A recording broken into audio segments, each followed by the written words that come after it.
All right, here we have what's called the substitution method. This is section 7.3.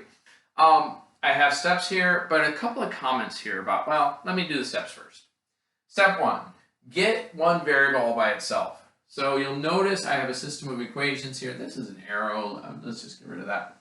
But I already, in my second equation, x is already by itself. So that is super nice for doing this. Step 2, substitute it into the other equation, solve, plug in, and solve. So kind of follow along. I'll point out what I'm doing as we go. But I do want to say the substitution method works best by far if you already have a variable that's all by itself.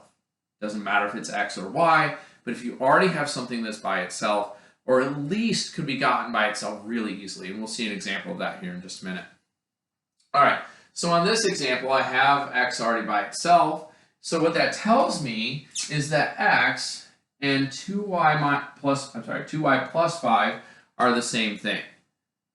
Since they are the same thing, right? That's what that equal sign in the middle means, that they are the same thing. Since they are the same thing, I'm going to take it and plug it in to my other equation. Okay? Where I have an x up here, I'm going to replace it with what x is equal to in the second one. So that's step 2 here. We're substituting this into the other equation. And so you can see now, right here, this is where I brought it and went ahead and did that and wrote, or put in the 2y plus 5 in place of the x. So we have 2y plus 5 plus 4y is equal to -1. And this then is an equation that only has one letter, just has y. So we can solve this. 2y and 4y make 6y. Right, those are like terms, so I can do that. I subtracted 5, that's how I got the -6. I didn't write down because I was running out of room. I'm sorry. Divide both sides by 6, and we end up with y is equal to -1.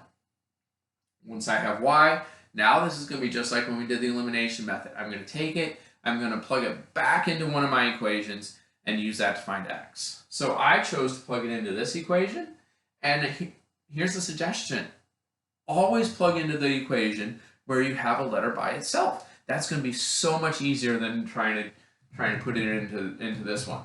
So if I plug in -1 here, I get x is equal to 2 times -1 plus 5. 2 times -1 is -2. -2 and 5 is 3. So x is 3, y is -1. And there is our ordered pair. All right, we'll do another example, a little bit trickier one, but that's about as tricky as this gets. All right, here's my last example for the substitution method. Yeah, here we go. So I have x plus 3y is equal to -11, and 2x minus 2y is equal to 2. So you'll notice I've got arrows all over the place, so just kind of stay with me here as I kind of walk you through where I headed with this problem. So ignoring everything over here, just looking at these two equations, I chose to get this x all by itself. And so here's the question, why did I pick that x? Why not this y, or that x, or that y? What is special about that first x? And so I've been kind of babbling about that here for just a second, hopefully giving you a second to think about it. Feel free to pause and think about it some more. But the real reason is because its coefficient is 1, which means if I want to get it by itself, all I have to do is subtract the 3y, and this x will be by itself. I won't have to do any division. If I do any of these other ones, I can add or subtract to get that term by itself, but I'll still have to divide, and it's going to get messy. So I'm going to do this x. So I have a plus 3y, I just subtracted it from the -11, and that gives me x by itself. So I know that x and -11 minus 3y are the same thing. So my next step then was to take the -11 minus 3y and to plug it into the other equation. Again, don't go back to the equation you just moved stuff around with. We want it in the other one. So I have 2 times x, so now I have 2 times -11 minus 3y.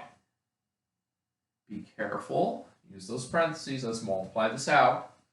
So we get 2 times -11 is -22. 2 times -3 is -6. I still have my -2y, and that is a 2, I promise. Combine your like terms, you get -8y. I need to get rid of the -22, so I add it to both sides. That gives me negative 8y is equal to 24. Divide them both by negative 8, and we get y is equal to negative 3. Now that I know y, I can take it back, plug it in to try and find x. So where are we going to plug it in? Right here. Here's an equation where x is already all by itself. That makes it so much easier to work with. Okay, could you go back to one of these two? Absolutely. It would work. It would still get you the right answer. This one's just easier, so go there. So I take my negative 3 and I plug it in for y, which gives me x is equal to negative 11 minus 3 times negative 3. Again, use those parentheses because it makes it easier to see the multiplication. Negative 3 times negative 3 gives me a plus 9. Negative 11 and 9 makes negative 2.